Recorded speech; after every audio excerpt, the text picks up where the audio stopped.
Another real story of a murder of Lady Jassy Correia by Crime Curio.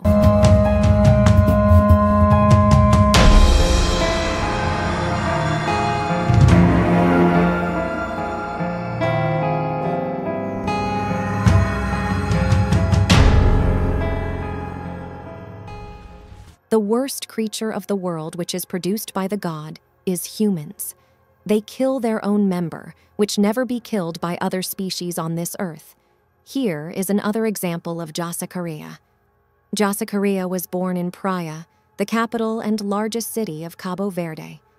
At the age of 3, her father immigrated to the United States, and together they settled in Dorchester, Massachusetts. Boston soon became her home, where she spent her formative years, attended school, and eventually embraced motherhood, caring for her daughter, Gabriella. However, Jassy's personal life took a dark turn about a year before the events we're discussing today. Gabriella's father, Miguel Castro, subjected Jassy to a violent attack when she tried to end their relationship. Despite her attempts to leave, Miguel resorted to severe violence. Jassy eventually sought help from the police, leading to Miguel's sentencing to 4 years in prison by the court. Throughout these trying times, Jassy worked as a waitress in Boston. The young woman enjoyed coming to the park on Saturday evenings with her small kid and loved dancing and taking pictures. She also appreciated the time she spent with her family, friends, and daughter. As she had plans to celebrate her birthday with friends on February 23, 2019, Jassy decided to leave her 2-year-old daughter with her relatives. They made the decision to visit a nightclub on Warrington Street in Boston's Theater District. She dressed in her brand new orange jumpsuit and enjoyed her evening. But after celebrating, she did not come back to home. A few days later, her friend reported to the police that she and Jassy had spent the evening dancing and sipping champagne. When the nightclub closed, Jassy and her 2 friends went outside, and as is often the case, the friends went their separate ways, leaving Jassy by herself. That night, she didn't return home, and her phone was turned off with all calls going to voicemail. Sunday, Monday, there has been no word from Jassy. Nobody has seen her since she left the venue early on Sunday. On Tuesday, February 26th, her father, Lewis Coleman, went to the police station with a friend of Jassy's and claimed that his daughter is missed. Police filed this one as a missing person. The cops started looking into it. The first piece of information that the investigators wanted to know was where Jasmine went after leaving the club. Information was passed along by her friends and relatives, flyers to people walking by and throughout the city in the hopes that someone would provide crucial information. Detectives spoke with the acquaintances of Jessica that night, but this did not significantly advance the inquiry because they were unsure of her whereabouts. They said their goodbyes and made plans for Jassy to head home after leaving the nightclub. The police spoke with witnesses and looked through CCTV footage from the club's cameras as well as the streets closest to it. One of the recordings showed Jassy talking to multiple people at 2:14 a.m. on the sidewalk on Tremont Street, which is close to the nightclub. When she got out of the nightclub, the video also appeared to show that she was intoxicated.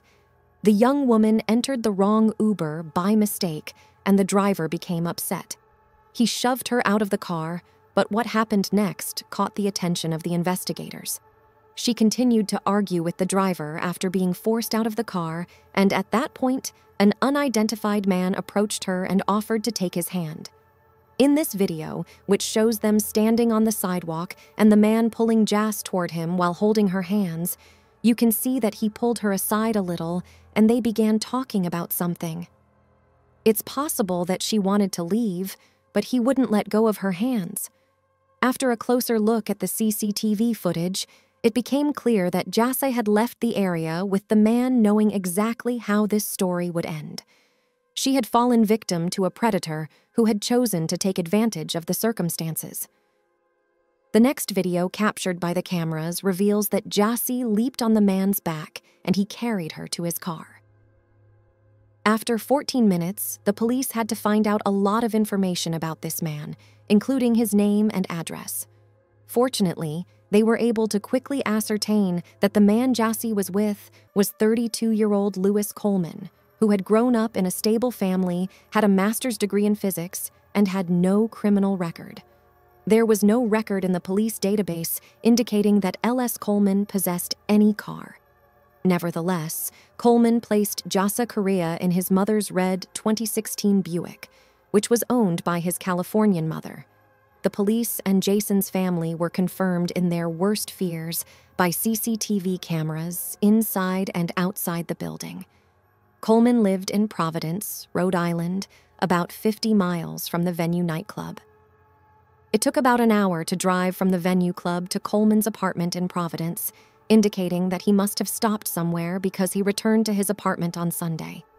Coleman emailed his co-workers the next day at 4:15 a.m., roughly 2 hours after he placed Jassy in his car, informing them that he would be absent for several more days. "Hello, everyone. Just giving a heads up that I'm still out sick and I'll be back in a few days," Coleman wrote in the email. Coleman attempted to conceal the evidence of the crime for as long as possible, based on what he wrote. FBI Special Agent Thomas Zukas described what he saw on the recording, which featured Coleman walking to his apartment with Jassy.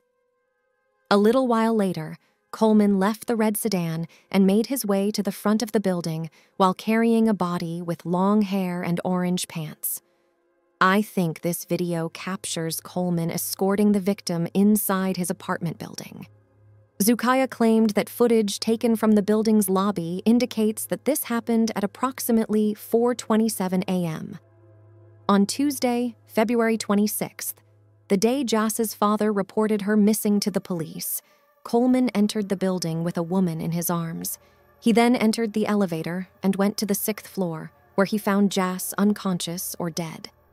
The items Coleman bought at Walmart were very revealing, and the receipts the police were able to obtain showed that he had purchased 3 Tyvek suits. Coleman was caught on camera during the transaction. Used duct tape, 2 electrical tape candles, surgical gloves, and a mask, 2 sets of safety glasses, the chlorine release bleach bath, and a respirator. Coleman returned to Walmart the following day, February 27th, while friends and family were passing out informational flyers featuring Jassy's picture to onlookers. The footage, which was taken at 9:22 p.m., captures him. On February 27, 2019, he wheeled a cart filled with more distinctive items, this time a large suitcase and a canister. Shortly after 9:58 p.m., Coleman was seen on camera entering the apartment building on February 28, 2019, at 2:15 a.m., carrying what appeared to be a brand new large suitcase. Coleman wheeled the suitcase out of his apartment, through the building's elevator, and into his car in the parking lot. Between 2:44 and 4:02 in the morning, Coleman seemed to be having trouble lifting the suitcase into the trunk of his car. Coleman is said to have repeatedly exited the building carrying trash bags and cardboard boxes, a tiny duffel bag, a computer tower, a bottle of bleach, and a black laptop case, Hassa. Later on February 28, 2019, U.S. Attorney Andrew Leland informed reporters that Correia has not left Coleman's apartment since the morning of February 24th. After obtaining a search warrant, the police searched Coleman's apartment and discovered 2 packages containing respirator masks and hooded coveralls. In a dumpster outside the apartment building, they also looked at a sofa with 4 large cushions, one of which was missing its cover.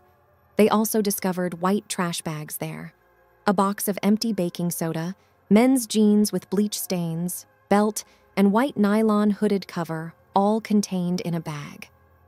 Lucid safety glasses packing with duct tape and rubbing alcohol. Bags at Walmart used plastic gloves and an empty air freshener car package. 3 discarded packets of activated carbon, and a sponge. When Wilmington, Delaware police stopped Coleman's car in the afternoon on February 28, 2019, they told him to get out and inquired as to whether there was anyone else in the car. According to some reports, Coleman replied, "She's in the trunk." When officers searched Coleman's car, they found Jass's body inside a large suitcase that matched the one he brought into his apartment on February 27, 2019, wrapped in a sofa cushion cover. When experts looked at the car, they discovered 2 cracks in the passenger side windshield. When asked about the large bandage on the right side of his face, Coleman allegedly said, "It's from the girl."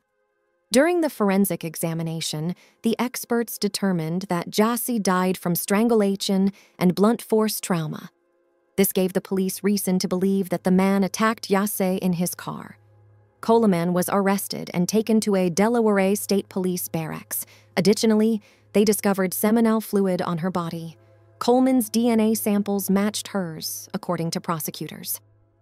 At the same time, experts were unable to pinpoint the exact location of Jassy's death.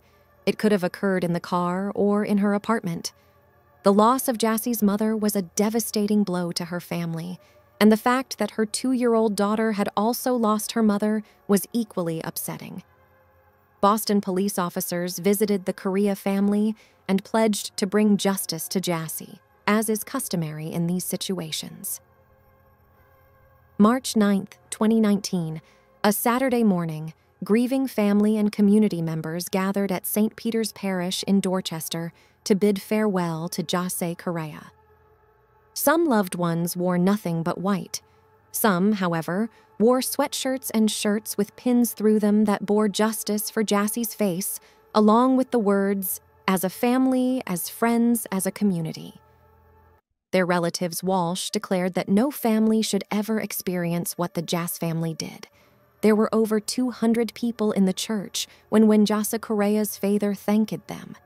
According to one cousine, Jassy's mother, who lived in Portugal and had not seen her daughter in 20 years, was also present. The parents looked distraught as they readied the 23-year-old for burial. There were no empty seats in the church. A long line of people lined the back wall. When Curio expressed gratitude to the city for its assistance, as well as to all of the various law enforcement departments and agencies that gave their all to complete their difficult but honorable mission. In the 3 participating states, Lewis Coleman was accused of kidnapping someone and causing their death. This charge carries a potential death penalty or life sentence, but in November 2019, prosecutors declared they would not pursue the death penalty for Coleman. Prosecutors used a variety of evidence during the trial, including a video showing. Coleman dragged the body of Curio into his Providence apartment, according to the records of his internet hunt in the days after her disappearance. Coleman's legal team has argued that the evidence presented by the prosecution had little to no relevance in the charge against Coleman, and that it is not a case about whether he handled himself properly after her death. FBI agents described the internet searches Coleman made in the days following the alleged kidnapping, including how to pull out a tooth that is not lost and can a person fit in a suitcase. Regardless of whether he did anything improper or illegal after that, which is, to be honest, where the majority of the government's evidence has been found, I would argue that none of these things determine the elements of the kidnapping allegation, said attorney David H. The prosecution and defense filed a number of motions that went into great detail, detailing what transpired the night that Jassy Correia vanished and the days leading up to the police discovering her lifeless body. Although the parties involved offered differing accounts of what transpired, the documents provided chilling insights into the sequence of events and the circumstances leading up to Jamie's death. Coleman was found guilty on 1 count of kidnapping that resulted in death. The defense team filed a new motion, claiming there was not enough evidence to support the conviction, but they were unable to change the outcome of the October 2022 trial.